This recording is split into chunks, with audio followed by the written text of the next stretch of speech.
ಇನ್ನು ರಾಜ್ಯದ ವಿಷಯಕ್ಕೆ ಬರೋದಾದ್ರೆ ಅಬಕಾರಿ ಇಲಾಖೆಯಲ್ಲಿ 6,000 ಕೋಟಿ ಅಕ್ರಮ ನಡೆದ ಆರೋಪ ಕೇಳಿಬಂದಿದ್ದು ಸಚಿವ ಆರ್.ಬಿ. ತಿಮ್ಮಾಪುರ ರಾಜೀನಾಮೆ ಕೊಡಬೇಕು ಅಂತ ಬಿಜೆಪಿ ಜೆಡಿಎಸ್ ನಾಯಕರು ಪಟ್ಟು ಹಿಡಿದಿದ್ದಾರೆ. ರಾಜೀನಾಮೆಗೆ ಆಗ್ರಹಿಸಿ ಅಹೋರಾತ್ರಿ ಧರಣಿ ನಡೆಸಿದ್ದಾರೆ ವಿಪಕ್ಷಗಳು. ವಿಧಾನಸಭೆ ಅಧಿವೇಶನದ ಕೊನೆಯ ದಿನ ಸದನದಲ್ಲಿ ರಾಜಕೀಯ ಸಂಗ್ರಾಮ ಆಯಿತು. ವಿಧಾನಸಭೆಯಲ್ಲಿ ತಿಮ್ಮಾಪುರ ರಾಜೀನಾಮೆ ಕೊಡಬೇಕು ಅಂತ ಪಟ್ಟು ಹಿಡಿದು ಧರಣಿ ಕೂತ್ರು. ಅಹೋರಾತ್ರಿ ಧರಣಿ ಮಾಡಿದ್ರು. ದೃಶ್ಯದಲ್ಲಿ ನೀವು ನೋಡ್ತಾ ಇದ್ದೀರಾ. ಅಧಿವೇಶನದ ಕೊನೆಯ ದಿನ ಅವರು ಸಚಿವ ಸ್ಥಾನದಲ್ಲಿ ಇರಬಾರದು ಅಂತ ದೋಸ್ತಿಗಳು ಪಟ್ಟು ಹಿಡಿದ್ರು. ಅಹೋರಾತ್ರಿ ಧರಣಿ ವಿಧಾನಸಭೆಯಲ್ಲೇ ಅಹೋರಾತ್ರಿ ಧರಣಿ ಮಾಡಿದ್ದಾರೆ. ನಾಯಕರು ಅಲ್ಲೇ ನಿದ್ದೆ ಮಾಡಿದ್ರು.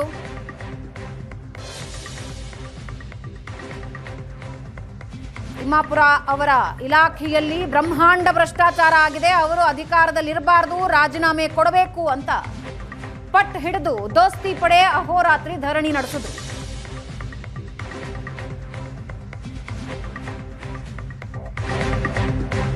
ಇನ್ನು ವಿಧಾನಸಭೆಯಲ್ಲಿ ಅಬಕಾರಿ ಇಲಾಖೆ ಭ್ರಷ್ಟಾಚಾರ ಪ್ರಕರಣ ತೀವ್ರಗೊಂಡಿದ್ದು ಬೆಚ್ಚಿ ಬೀಳುವ ಭ್ರಷ್ಟಾಚಾರ ನಡೆದಿದೆ. ಸಚಿವರ ರಾಜೀನಾಮೆ ಪಡೀಲಿ.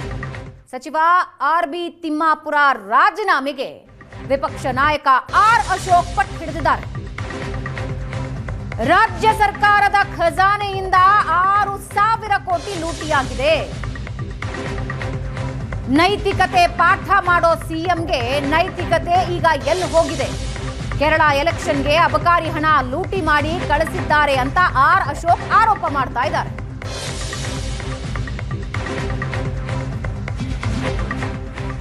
ನಿನ್ನೆನೂ ಕೂಡ ಸದನದಲ್ಲಿ 6,000 ಕೋಟಿಯ ಒಂದು ದೊಡ್ಡ ಭ್ರಷ್ಟಾಚಾರ ನಡೆದು ಇಡೀ ಕರ್ನಾಟಕ ಬೆಚ್ಚಿ ಬೀಳುವಂತ ಭ್ರಷ್ಟಾಚಾರ ನಡೆದಿದೆ. ಅದಕ್ಕೆ ದಾಖಲೆಯನ್ನು ಕೇಳಿದ್ರು ನಾನು 5 ದಾಖಲೆಗಳನ್ನು ಕೊಟ್ಟಿದ್ದೀನಿ. ಇಷ್ಟೆಲ್ಲ ದಾಖಲೆ ಕೊಟ್ಟರೂ ಕೂಡ ಪೆನ್ ಡ್ರೈವ್ ಕೊಟ್ಟಿದ್ದೀರಿ, ಲೋಕಾಯುಕ್ತ ಕಂಪ್ಲೇಂಟ್ ಕೊಟ್ಟಿದ್ದೀರಿ, ಸ್ವತಃ ಈ ರಾಜ್ಯದ ಒಬ್ಬ ಡಿಸ್ಟ್ರಿಕ್ಟ್ ಡಿಸಿ ಜಾಯಿಂಟ್ ಕಮಿಷನರ್ ಅವರು ಹೇಳಿರೋ ಹೇಳಿಕೆಗಳನ್ನೆಲ್ಲ ಕೊಟ್ಟಿದ್ದೀರಿ. ಇಷ್ಟು ಕೊಟ್ಟರೂ ಕೂಡ ಸರ್ಕಾರ ಇಷ್ಟು ದುಡ್ಡು 6,000 ಕೋಟಿ ಖಜಾನೆಗೆ ಬರಬೇಕಾಗಿರೋ ದುಡ್ಡು ಲೂಟಿ ಆಗಿದೆ. ಇದ್ರ ಬಗ್ಗೆ ನಾವು ರಾಜ್ಯದ ಮುಖ್ಯಮಂತ್ರಿಗೆ ನಾವು ಪದೇ ಪದೇ ಹೇಳಿದಿರಿ, ಅವ್ರು ರಾಜೀನಾಮೆ ತಗೊಳ್ಳಿ, ಫಸ್ಟ್ ಅವ್ರು ರಾಜೀನಾಮೆ ಕೊಡ್ಲಿ, ಆಮೇಲೆ ತನಿಖೆ ಮಾಡಲಿ, ಅವ್ರು 3 ತಿಂಗಳಿಗೆ ಬೇಕಾದ್ರೆ ವಾಪಸ್ ತಗೊಳ್ಳಿ, ನಮ್ದೇನು ಅಬ್ಜೆಕ್ಷನ್ ಇಲ್ಲ. ಗಣಪತಿ ಕೇಸಲ್ಲಿ ಜಾರ್ಜ್ ಅವ್ರದ್ದಾಗಿತ್ತು, ರಾಜೀನಾಮೆ ಕೊಟ್ರು. ಜಾರ್ಜ್ ಅವರು ಈಶ್ವರಪ್ಪನವ್ರ ಕೇಸ್ ಆಗಿತ್ತು, ರಾಜೀನಾಮೆ ಕೊಟ್ರು. ಆ ವಿಡಿಯೋ ವಿಚಾರವಾಗಿ 3 ಜನ ಮಂತ್ರಿಗಳು ರಾಜೀನಾಮೆ ಕೊಟ್ರು. ಇದೆಲ್ಲ ಜನ ನೋಡ್ತಾ ಇದ್ದಾರೆ. ಇದು ಅಬಕಾರಿ ಇಲಾಖೆಯಲ್ಲಿ ನಡೀತಾ ಇರೋದು ಎಲ್ಲರಿಗೂ ಮನೆ ಮಾತಾಗ್ಬಿಟ್ಟಿದೆ. ಸ್ವತಃ ಯಾರು ಅಬಕಾರಿಯನ್ನ ಸೇಲ್ ಮಾಡ್ತಾರೆ ಅವರೆಲ್ಲ ಕಂಪ್ಲೇಂಟ್ ನಮ್ಮ ಹತ್ರ ಎಲ್ಲ. ಇದು ಅಬಕಾರಿ ಇಲಾಖೆಯಲ್ಲಿ ನಡೀತಾ ಇರೋದು ಎಲ್ಲರಿಗೂ ಮನೆ ಮಾತಾಗ್ಬಿಟ್ಟಿದೆ. ಸ್ವತಃ ಯಾರು ಅಬಕಾರಿಯನ್ನ ಸೇಲ್ ಮಾಡ್ತಾರೆ ಅವರೆಲ್ಲ ಕಂಪ್ಲೇಂಟ್ ನಮ್ಮ ಹತ್ರ ಎಲ್ಲ 10,000 15,000 ದುಡ್ಡು ತಗೊಂತಾ ಇದ್ದಾರೆ. ಈಗ ಮುಖ್ಯಮಂತ್ರಿ ತಗೊಂಡು ಅಬಕಾರಿ ಸಚಿವರ ರಾಜೀನಾಮೆಗೆ ಬಿಜೆಪಿ ಪಟ್ಟು ಹಿಡಿದಿದ್ದು ದೋಸ್ತಿ ನಾಯಕರ ಅಹೋರಾತ್ರಿ ಧರಣಿಗೆ ಡಿಕೆಶಿ ಟಾಂಗ್ ಕೊಟ್ಟಿದ್ದಾರೆ. ಅಧಿವೇಶನದ ಕೊನೆ ದಿನ ಡ್ರಾಮಾ ಮಾಡ್ತಾ ಇದ್ದಾರೆ ಅಂತ ವ್ಯಂಗ್ಯವಾಡಿದ್ದಾರೆ.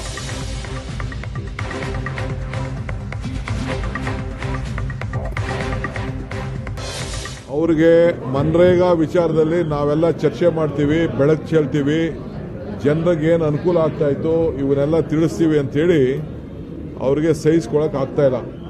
ಚರ್ಚೆ ಮಾಡಲಿ ಈಗ ಅವ್ರ ಕಾಲದಲ್ಲಿ ಏನೇನಾಗಿದೆ ಅಂತ. ಈಗ ನರೇಗಾ ಮನ್ರೇಗಾಲಿ ಒಂದೊಂದು ಪಂಚಾಯತಿಲಿ ತೀರ್ಮಾನ ಮಾಡ್ಬೋದಾಯಿತು, ವೈಯಕ್ತಿಕವಾದ ತೀರ್ಮಾನ ಆಯಿತು. ಅವರು ಹೇಳಿ ಈಗ ಎಷ್ಟು ದನಿನ ಕಟ್ಟಿಗೆ ಕೊಟ್ಟಿರ್ಬೋದು, ಎಷ್ಟು ಜಮೀನು ಮಟ್ಟ ಮಾಡ್ಬೋದು, ಯಾರ ಜಮೀನು ಮಟ್ಟ ಮಾಡ್ಬೋದು. ಅವರ ಸರ್ಕಾರದಲ್ಲೇ ಬಿಜೆಪಿ ಗೌರ್ಮೆಂಟ್ಗಳೇ ಇದನ್ನ ಇಂಪ್ಲಿಮೆಂಟ್ ಮಾಡೋಕ್ಕಾಗಲ್ಲ. ಇವೆಲ್ಲ ನಾವು ಬಿಚ್ಚಿಡಕ್ಕೆ ನಾವೆಲ್ಲ ದಾಖಲೆಗಳು ಮಾಡಿಕೊಂಡು ಕೂತಿದ್ದೀವಿ. ಸೊ ಚರ್ಚೆ ಮಾಡಿ ಅವರು ಮಾಡಲಿ, ನಾವು ಮಾಡೋಣ. ಸೊ ಅದು ಬಿಟ್ಬಿಟ್ಟು ಡೈವರ್ಟ್ ಮಾಡೋಕ್ಕೆ ಲಾಸ್ಟ್ ಡೇ ಇದೊಂದು ಡ್ರಾಮಾ ಮಾಡ್ತಾ ಇದ್ದಾರೆ ಅಷ್ಟೇ. ಇಶ್ಯೂನೇ ಇಲ್ಲ. ನೇರವಾಗಿ ಯಾವ ತನಿಖೆ ಬೇಕಾದ್ರೂ ಕೊಡ್ಲಿ, ಯಾವ ತನಿಖೆ ಬೇಕಾದ್ರೂ ಆರ್ಡರ್ ಮಾಡಲಿ.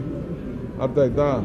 ಹಿಂದೆ ಹೇಳಿದ್ರಲ್ಲ, ಈಗ ಪೊಲೀಸ್ ಕ್ಯಾಂಪ್ದು ಅವರೇ ಹೇಳಿದ್ರಲ್ಲ, ಪೊಲೀಸ್ ಕ್ಯಾಂಪ್ ಯಾರು ಮಂತ್ರಿ ರಾಜೀನಾಮೆ ಕೊಟ್ಟಿದ್ರು?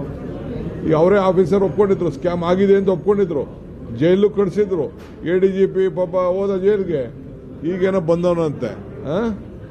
ಸೊ ಹಂಗೆ ಇದೆಲ್ಲ ಬರೀ ಏನೋ ಒಬ್ಬ ದಲಿತನ ತೊಂದರೆ ಮಾಡಬೇಕು ಅಂತೇಳಿ ಇವತ್ತು ಮಾಡ್ತಾ ಇದ್ದಾರೆ.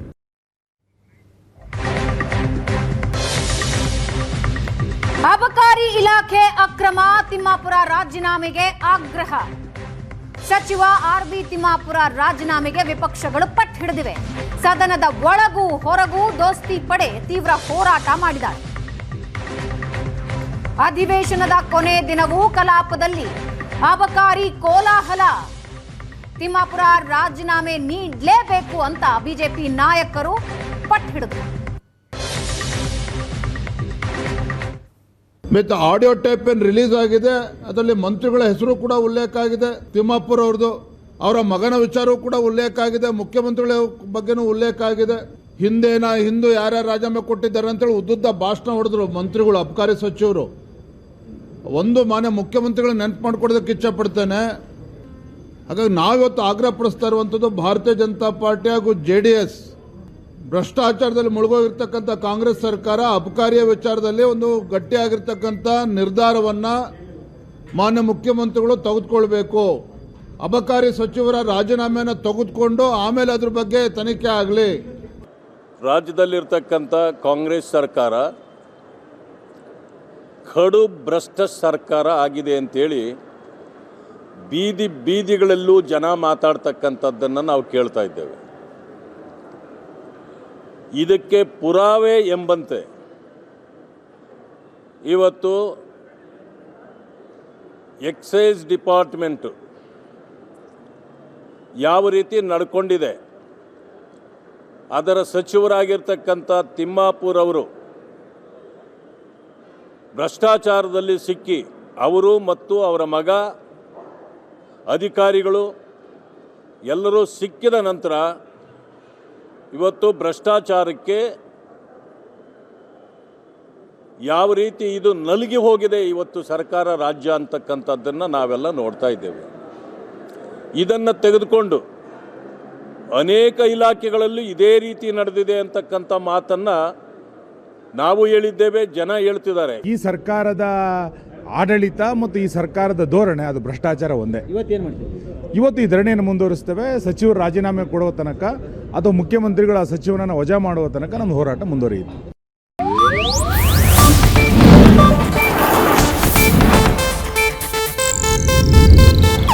ಇದು ಏಷ್ಯಾನೆಟ್ ನ್ಯೂಸ್ ನೆಟ್ವರ್ಕ್ ಪ್ರಸ್ತುತಿ.